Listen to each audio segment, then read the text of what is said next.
জেলায় জেলায় লক্ষ্মী ছেলেদের ছড়াছড়ি।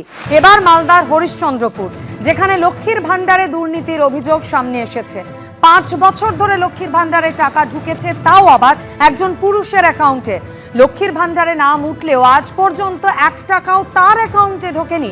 মালদার হরিশ্চন্দ্রপুরের সোনাকুলের এই বাসিন্দা ঠিক কি অভিযোগ করেছেন শোনাবো। আপনি কি লক্ষ্মী ভান্ডারের টাকা পান? না, টাকা পাইনি। জমা করেছি কাগজপত্র, ওটা টাকা পাইনি। কবে জমা করেছিলেন? অনেকদিন হ্যাঁ জমা করা 2020 সালে জমা করেছিলেন? হ্যাঁ। এই শুনলাম যে টাকা অন্য অ্যাকাউন্টে ঢুকছে, আচ্ছা, কিন্তু আমি টাকা তো পাইনি। পাননি না? না, যাবো আপনারা দেন তো নিব, পাবো, আর না দেন তো না নিব, না পাবো। এরকম না, দেখতে পাই না, আমি তো টাকা পাই না, ভিডিওকে দেখতে পাই না। আমার টাকা আমাকে দেখ, কখন ফেরত দেখ, আমার কাছ থেকে নিয়ে আমাকে টাকা দেখ।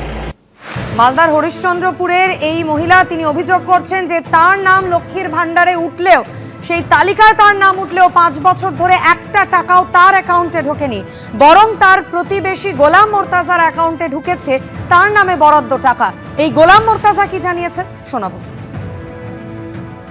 এই টাকা যে ঢুকছে এটা আমি জানতাম না, আপনাদের মারফতে জানতে পেরেছি, যার ফলে আমি ব্যাংকে গিয়ে চেক করার পর দেখলাম যে না ঢুকেছে।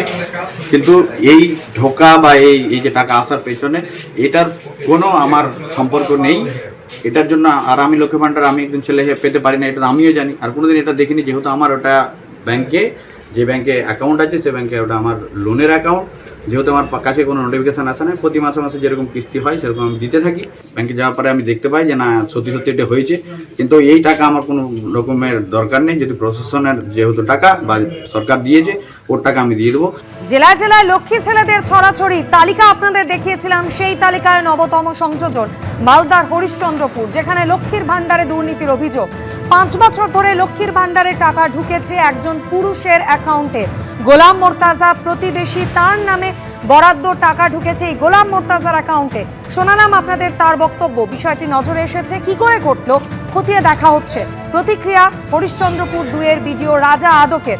আর এই ঘটনা নিয়ে ইতিমধ্যেই শুরু হয়ে গিয়েছে রাজনৈতিক চর্চা।